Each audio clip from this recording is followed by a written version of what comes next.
वो अपनी गलतियों को छिपा सकते हैं तो आप सभ्य हैं।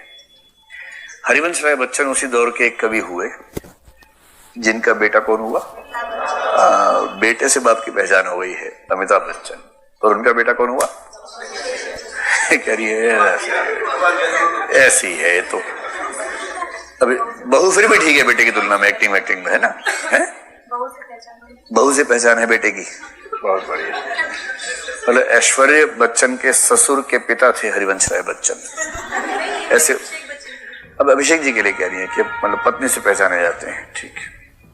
चलिए, तो हरिवंश राय बच्चन ने बहुत अच्छी कविताएं लिखी, पूरे देश को शराबी बना दिया, खुद नहीं पीते थे। एक पुस्तक लिखी मधुशाला, और वो पढ़ने के बाद लगता है कि अगर पिया नहीं तो जिया क्या है, उसको पढ़ के ऐसा लगता है। और मजे की बात है, खुद नहीं पीते थे, पूरे देश में लहर चला दी, मोदी लहर जैसी, मध्य लहर। तो वो पढ़ के ऐसा लगता है कि सारी समस्याओं का एक ही समाधान है, प्याला। तो मंदिर मस्जिद बैर बढ़ाते, मेल कराती मधुशाला। कि जो लोग कह रहे हैं मंदिर मस्जिद दोनों को शाम को बार में ले जाओ, दोनों ठीक हो जाएंगे, फिर बोलेंगे यही बनवा दो वहां पर एक और तो बड़े पैमाने पर, और मुफ्त व्यवस्था करवा दो, फिर देश में कोई सांप्रदायिक दंगा नहीं होगा, कोई फसाद नहीं होगा। कुछ इस तरह के सॉल्यूशंस दिए हैं। तो उन्होंने एक पंक्ति और बड़े सहज लिखते थे। हरिवंश राय बच्चन की खास बात थी कि सहजता के समर्थक थे।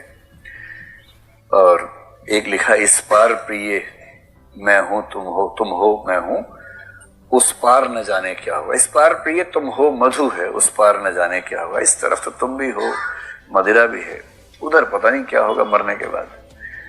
ऐसे सहज आदमी थे। एक बड़ी अच्छी कविता लेके गए हैं, गर छिपाना जानता तो जग मुझे साधु समझता, आज शत्रु बन गया है छल रहित व्यवहार मेरा। अगर छिपाना आता ना तो लोग मुझे साधु समझते, छिपा नहीं पाता हूं। और इस कहानी का सार क्या है? अगर आपको अपनी कमजोरियां छिपानी आती हैं तो आप साधु हैं, सभ्य हैं। नहीं छिपा पाते हैं तो दमड़ी घसियारे हैं। क्या करें? तो यही कि ये गरीब आदमी के लिए वही न्याय व्यवस्था कितनी खतरनाक अन्याय व्यवस्था बनती है, इस पर एक व्यंग है।